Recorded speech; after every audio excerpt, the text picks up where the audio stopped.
19h45 à la télévision Labari. Messieurs, dames, bonsoir et bienvenue à cette nouvelle session d'information du samedi 9 février 2019. Ce jour 9 février, les scolaires nigériens commémorent les événements tragiques survenus en cette date de l'année 1990. Une manifestation qui vise à réclamer justice pour les martyrs ayant perdu leur vie dans la lutte syndicale qui a donné naissance à la démocratie au Niger et posé des revendications pour la bonne marche de l'école nigérienne. Le résumé de cette journée avec Adam Soumana et Aboubakar Souley. C'est à la cité Bagalé, du nom d'un autre martyr de l'université Abdou Moumouni Diofo, que le top départ pour cette marche pacifique a été donné. Une marche qui rentre dans le cadre de la commémoration des événements du 9 février 1990 ayant coûté la vie à des scolaires nigériens. Ainsi, sur le pont Kennedy, envahi par une marée humaine, une prière a été dite pour le repos de l'âme des martyrs dont certains ont perdu la vie en ce même lieu et réclamé que justice soit rendue. Une manifestation qui se veut pleine de sens pour le mouvement estudiantin. Nous, en tant qu'Yenoun, cette journée d'aujourd'hui a deux caractéristiques pour nous. Parce que c'est une journée qui est d'abord un héritage que nous avons, que nous ont légué nos anciens, nos aînés, les anciens cadres de notre organisation syndicale glorieuse. Mais aussi c'est l'occasion pour nous de sortir et de réaffirmer une fois de plus notre force et notre disponibilité pour le combat corporatiste et pour le combat du devenir de notre pays. Je voudrais aussi interpeller l'ensemble des acteurs politico-administratifs ici dans notre pays. Ils sachent qu'ils font face à la responsabilité, à leur responsabilité historique et leur responsabilité devant l'histoire, parce qu'ils n'ont d'autre choix que de travailler et d'œuvrer. Toutes les réflexions qu'ils doivent faire doivent être consacrées pour le devenir de notre nation, pour l'évolution de notre pays, pour le développement de ces derniers. S'ils ne le font pas, c'est qu'ils auront trahi la mission que le peuple nigérien leur a confiée. En tout état de cause, l'ISN continue d'être l'avant-gardiste de la démocratie qu'elle a su amener au pays. L'ISN continuera d'être le porte-flambeau de la lutte pour la libération de ce peuple. L'ISN continuera de s'assumer face aux responsabilités qui sont les siennes. Près de 3 décennies après ce tragique événement, certains anciens cadres du mouvement syndical des scolaires nigériens nous livrent leur opinion sur la vie actuelle de l'Union des scolaires nigériens. L'USN aujourd'hui est faible. Elle est faible parce que ils ont beaucoup de problèmes d'adaptation, mais en même temps, ils sont forts, ils sont les plus forts. Si je dis faible, parce que c'est le phénomène syndical lui-même qui est décadent. Mais ils sont encore forts, les plus forts, parce qu'ils ont une capacité de mobilisation encore inépuisée et inépuisable. En dehors des regroupements, par exemple, comme l'armée, il n'y a pas de structures, qu'elles soient syndicales et même politiques, qui peuvent mobiliser tant de bras valides prêts à des actions que l'USN. Mais encore faut-il, et j'en conclus là, qu'ils soignent le mouvement, qu'ils puissent travailler à lui donner l'image et la forme qu'il doit avoir en cette ère. Il faut que dans leur gestion, eux-mêmes, ils puissent intégrer des principes modernes, des principes de révabilité. En un mot, il faut qu'il y ait beaucoup de transparence. Si vous suivez, c'est le plus souvent aussi autour de la gestion qu'il y a des problèmes et les gens se divisent alors même qu'ils sont dans une situation où il faut aujourd'hui plus que jamais encore rester mieux organisés, parce que les temps nouveaux qu'ils vivent sont encore porteurs de nouveaux problèmes. Quoi qu'il en soit, il faut noter que cette commémoration s'étalera sur une semaine et va porter sur plusieurs activités aussi bien culturelles que sportives. Des fournitures scolaires ont été collectées et mises à la disposition des élèves de 2 écoles de Goudel. Cette noble initiative émane de la population de Goudel et autres bonnes volontés pour doter l'école Angela Merkel et Amirou Ali Soumana en fourniture. Un geste salué par les responsables des écoles et les parents d'élèves. C'est dans ce reportage signé Hassan Saleh Mustafa sur les images de Chebou Guissou. La population de Goudel réunie au sein de l'association Djinekoyen Hio, élargie aux autres bonnes volontés ici au Niger et à l'extérieur, se sont mobilisés pour venir en aide aux élèves de 2 écoles de Goudel. École Angela Merkel et Amirou Ali Soumana qui ont bénéficié d'un lot de fournitures scolaires. Les responsables de ces établissements ciblés se réjouissent. Ce geste est très significatif et ça montre comment Il se soucie pour la bonne marche de l'école nigérienne. Nous vous remercions infiniment. Même sentiment chez les parents d'élèves qui ont à plusieurs reprises lancé des appels pour aider ces écoles afin de fonctionner normalement. On est très content de ce don. Pour cela, je lance un appel à toutes les bonnes volontés de la population de Goudel et environnant et la diaspora de se manifester. La nature de ce don est estimée à 432 000 francs. Je vous assure, l'école Angela Merkel, que je suis président de l'école, je vous assure, moi, j'ai des émotions, je ne sais même pas comment exprimer. Parce que tout récemment, on a acheté, chaque classe, on a acheté une boîte de craie. Et voilà aujourd'hui une association vraiment qui nous a amené des cartons de craie, des guides, rapporteurs compas. Je ne sais même pas comment les remercier.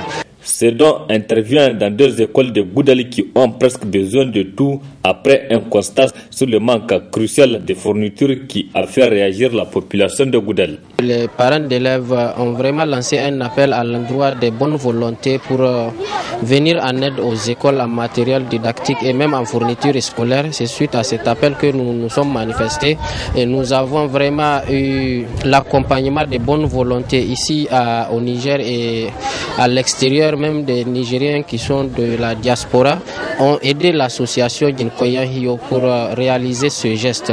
Nous allons œuvrer vraiment dans le sens positif pour aider le pouvoir public à alléger la souffrance de nos populations. Nous allons lancer un appel pressant à toutes les bonnes volontés pour continuer ces genres de gestes. Le don que nous avons amené, ce n'est que symbolique, mais au fond, ça va permettre aux 2 écoles de souffler un peu, puisqu'il s'agit des écoles, de 2 écoles qui n'ont rien en termes de matériel didactique et en termes de fournitures scolaires. Ce geste premier du genre à Goudel ne sera pas le dernier. D'autres actions seront entreprises en faveur de toutes les écoles du village selon les initiateurs. Les handicapés locomoteurs du secteur du premier arrondissement ont effectué ce matin une visite dans les locaux du groupe de presse Labari. Une façon pour ces locomoteurs de renforcer leur partenariat avec le groupe de presse Labari, nous rapporte Nafissatou Zakou. Cette visite de courtoisie des handicapés locomoteurs de la sous-section Niamey 1 au groupe de presse Labari rentre dans le cadre du renforcement du partenariat entre ces locomoteurs et la radio et télévision Labari. C'est une visite de courtoisie et partenariat toujours. D'abord, c'est une chose qu'on attendait toujours, quoi. Parce que chaque fois qu'on a besoin d'une activité comme ça, dès qu'on a appelé le télé Labari, ils ont pris à venir. Donc c'est pour cela que nous avons décidé de faire la visite de cette Labari. Et le deuxième pour connaître ce qui s'est passé à l'intérieur. Ce déplacement, le premier du genre dans le rang des locomoteurs de la sous-section Niamey 1, ne les laisse pas indifférents. Vraiment, nous avons très satisfaits parce qu'on a vu certains bureaux, comme on a vu les plateaux, on a vu salle de technique, on a vu les radios, tout ça là. Vraiment, nous sommes très satisfaits. Et en fait, ce qui nous a impressionné, on a vu comment les journalistes travaillent, comment on l'appelle de la salle de rédaction, en passant par la régie et le téléplateau et les montages et comment on l'appelle la salle de montage. À noter qu'à la fin de cette visite, les handicapés locomoteurs ont tenu à encourager l'ensemble du personnel du groupe Labari qui travaille inlassablement pour informer la population, mais aussi pour promouvoir la démocratie et participer à la consolidation de la paix au Niger. Parlons sport à présent et après 3 journées, le Niger est éliminé de la Coupe d'Afrique des moins de 20 ans. Battu hier après-midi au stade général Séni Kounché par le Nigeria 1-0. à 0. Le MENA sort ainsi et prématurément, nous rapporte Abdelrazak Léo et Chebou Guissou. Certains diront que cette élimination était prévisible dès la deuxième journée, où le MENA a raté ce qui lui semblait être le match le plus facile à remporter contre le Burundi, 3 buts partout.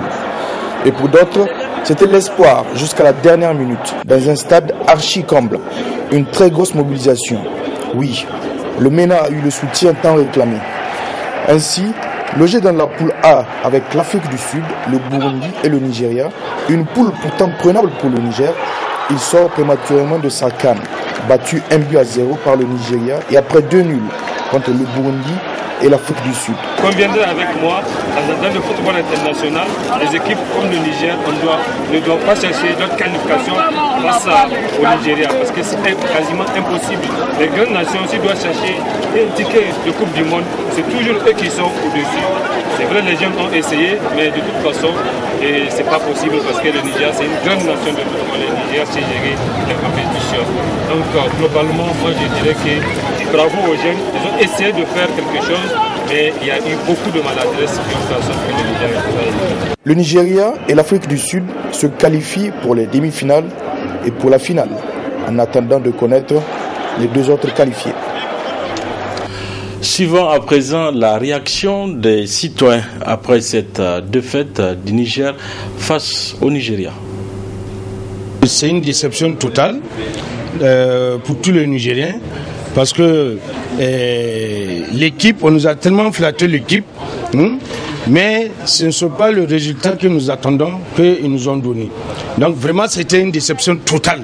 Parce qu'aujourd'hui, cette coupe-là, ça va continuer sans le pays d'accueil. Ça veut dire que les stades, même avec le temps, les stades sera vide, n'est-ce pas? Et nous étions déçus d'abord, même avant même le match du Nigeria, l'avant-dernier match, c'est là où même la déception était totale. Mais c'est grave pour le Niger. C'est très grave. Un pays organisateur qui n'arrive même pas à avoir une seule victoire.